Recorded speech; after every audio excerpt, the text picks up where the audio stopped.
Maraming tao na naging mailap siya sa tao. 10 taon niyang hindi sinuklay ang mahaba niyang buhok. Kaya marami ang tumatawag sa kanya na matandang ermitanyo sa bundok. Pero ngayong araw, ka-wild, may isang himalang nangyari.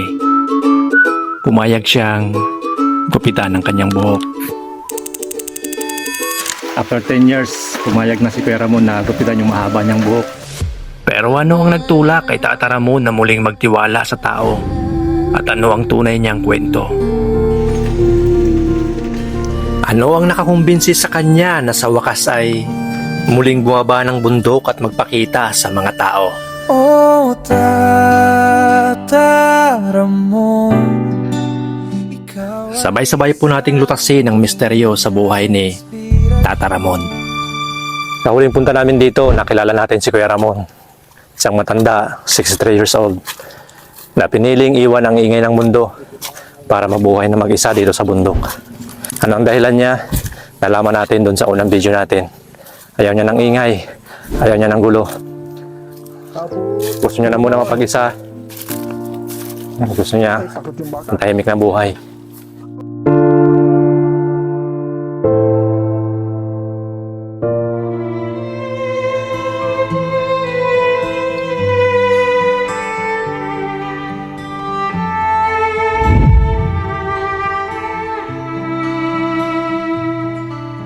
Kumusta ka po rito, Kuya Ramon?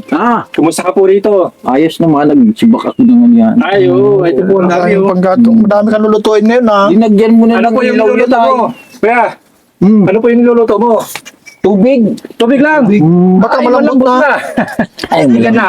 Oo, malambot na tubig. Kamusta po? Marami pa yung bigas na dinala namin, Kuya. Oh. Kami naggulpi. Gulpi. Siya yun. Ay, sabi Meron kaming in-interview na tutot. Putot. Meron kayo, no? Anong tunog? Ang sabi ay nakaisanaan niya ko noong yug na may bunot na lanta na butas ang puwit. Yun ang may utot. Yun ay natunaw ang loob. Siya daw niyang ginawang gamot. Hindi na daw siya naubo. Wala yung masasakit niya. Pero nautot. Ay, ano yan? Ay, gusto niyang makaintindi. Hindi naman ako makakuha. Naghahanap Kaya ka rin pala. binulungan ko yung... yun. Binulungan ko yung manugang na mamimili ng nyug. Sabi ko yung gayo lang gawin. Pero anong nangyari doon sa interview mo doon sa utot?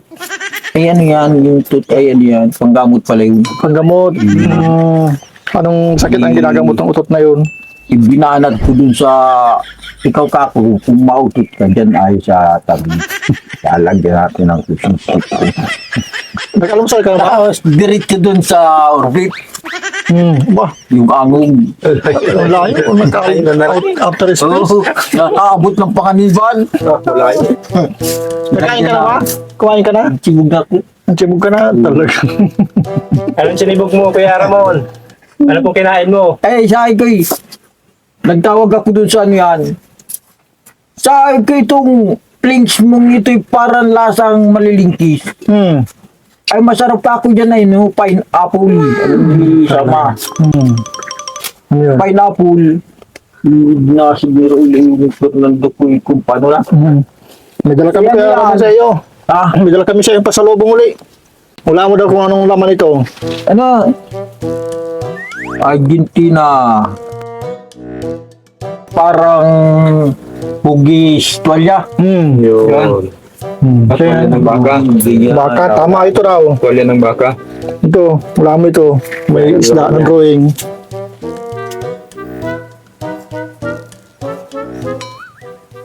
Pating. Pating, nakain ka niyan. Hindi, ano ito? Mura yan. Ay, isang isda. Oo. Pero hindi. Hindi naman ito yung, ano nung, mackerel. Sarpan. Sarpan fish. Fish. Nakain ka niyan? Ay, di. Hindi ka nakain yan? Kumakain ako dito. Ay, itong baka, nakain ka dito? Kumakain din. Nakain din. Ay, ito daw. Nakain ka dito? May iba naman. Ano? Ano naman yan? May drawing na bata. Oy! Taga ano ito? Taga Alaska, anak ni Miriam. Miriam. Si Bianan yata ito. Siya ba yan ang Bakit nasa lata si biyanan mo? Rogelio? Ay, bakit nasa lata na? Awan? Ano lang yan, model? Ang model. Pero di ka nakain ng bata. Di. Sige, sige. Yung isa niya na yan, inalagaan nung taga Purukdos. Nandiyan pa yung kape mo. Ngayon pa. May kape ka pa. Ay, hindi. Wala na. Ubus na. Tama, madala kaming kape uli. Kape asukal. Ayan yan. Sabi. Yung noodles mo na galing Mindanao. Ya. Say. Wala na. Naubos Ayun na na. lang lutuin mo dyan, kuya, sa pinapakulo mo. Dahil tihala ka, malayas na ko, madaway pa ako sa iyo. Nag-anyo bagang bata ang tao. Laki ng buto. Nainggit ka. Na siya niya tayo nag-aalaga. Nainggit ka doon. Nainggit ka sa malaki. Hindi. Hindi. Ayaw ko. Parang padasang. Wasak naman ang tamaan nun. Saan? Talagang. Nagdala kami ng plato kasi wala ka ng plato dyan. Oh, Salamat. maganda ito. Saka, tasa. Makapunta sana ako dun. Kutsara. Yung kutsara ka pa dyan, wala na. Wala na. Tama. Hindi na. Hindi tayo ng anim na kutsara. Makapunta sana ako dun yan. Diyan ay. Tapos, wala ka dyan takore. Pag-init mo ng tubig. Ay, tama. Kaya, nagbili kami ng takore kasi napansin namin wala siyang initan ng tubig. Yan, pag magkakape siya, bili tayo ng takore. Maliit lang ito kasi sulong mo lang siya dito. Wow! Baka yung maglimas dyan na Genie. Nagdala rin kami kawad ng tubig na malinis kasi napansin namin nung nakaraan. Cook motor. Yung umaagos dyan na sapa, doon siya nakuha ng tubig na inumin niya. Mindanao. Nalimutan ko yung pangalan ng kaibigan mo dyan, nagdaan kami. Yung sabi mong bawal kang gupitan. Nagdaan kami doon kasi kinausap namin. Ang sabi, gupitan mo na niya kasi mahaba na yun. Tayo mga kabal, nakikape kami dito kay Kuya Ramon. Masarap yun. Sarap talaga magkape sa bundok. Lasang chocolate, lasang Milo. Kaping lasang chocolate. Ano yan, yung chocolate. Mamaya mga kawail, pumayag si Kuya Ramon na gupitan natin yung kanyang mahabang buhok. 10 years na daw yung hindi nagagupitan. Ano Kuya Ramon, gupitan po natin yan ano? Para pugi, pagpasok ng bagong taon. Habang pinagmamasdan ko siya, naisip ko, ilang libong tasa na kaya ng kape ang naubos niya nang walang kausap. Ilang gabi na kaya siyang nakikipagtitigan sa mga bituin. Bitbit ang bigat ng kanyang buhok at ang mas mabigat na lungkot sa kanyang puso. Marami ang tumatawag sa kanyang matandang ermitanyo sa bundok. Pero sa likod ng magulong hitsura na ito, may isang taong naghahanap lang din ng kapayapaan. Ito na marahil ang huling umaga na makikita natin si Tata Ramon sa ganitong anyo. Dahil handa na siyang bitawan ng kanyang nakaraan.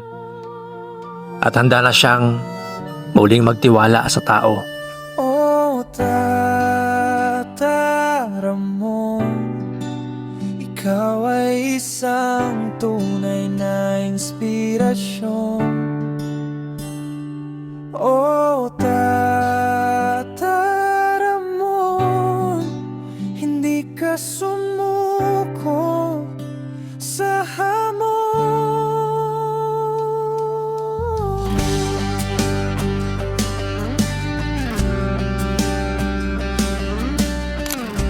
Habang ginugupit ko ang bawat bahagi at hibla ng buhok ni Tata Ramon, hindi ko mapigilang isipin kung gaano kabigat ang dinala niya sa loob ng 10 taon. Ang bawat buhol na ito ay hindi lang dumi at alikabok. Ito ay mga taon ng lungkot at pag-iisa na namuo sa kanyang ulo. Marami ang nagsasabi na wala na raw pag-asa si Tata Ramon, na habang buhay na siyang magiging ermitanyo sa bundok. Pero habang nababawasan ang buhok niya, unti-unti nating nakikita ang isang mukhang matagal nang itinago ng panahon. Ang mukha ng isang taong uhaw sa kalinga, pagmamahal at kapayapaan. Ang pagpapagupit na ito ay hindi lang para sa kanyang itsura. Ito ay para ipaalala sa kanya na siya ay isang tao, na hindi siya dapat pandirian at lalong hindi siya dapat kalimutan.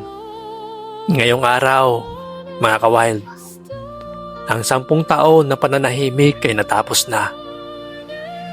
Sa bawat hibla ng buhok na nahuhulog, tila may mga tinik din na nabubunot sa kanyang puso.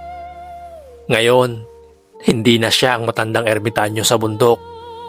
Ngayon, ito na ang bagong simula ni Tata Ramon.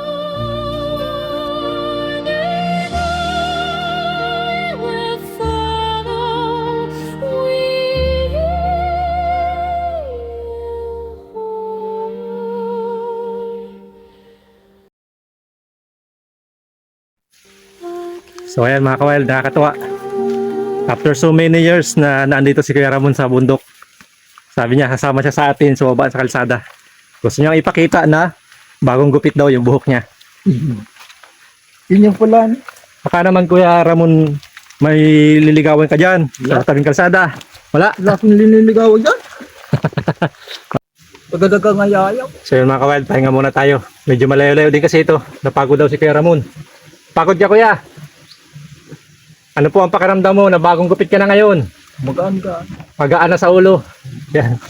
Magaan-gaan daw mga ka-wild ang sagot ni Kuya Ramon. Kasi ang haba na talaga ng buhok niya, buhol-buhol pa. Yeah. So finally, magaan na sa ulo. Hindi na makati. Hindi naman nakati. Hindi naman nakati talaga. Ano Kuya, kaya na? Lakad na tayo? Tara, Hindi naman nakati. tuloy tayo sa paglakad mga ka-wild. Makikita na ng mga tao na bagong gupit na si Kuya Ramon. After so many years. Ano yan? Ang ulo niya.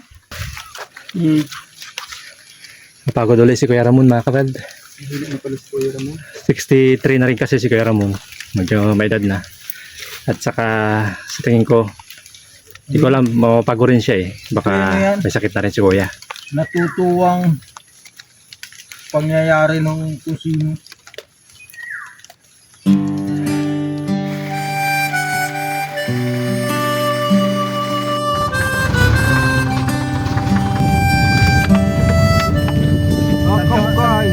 O Tata Ramon, ikaw ay isang tunay na inspirasyon. O Tata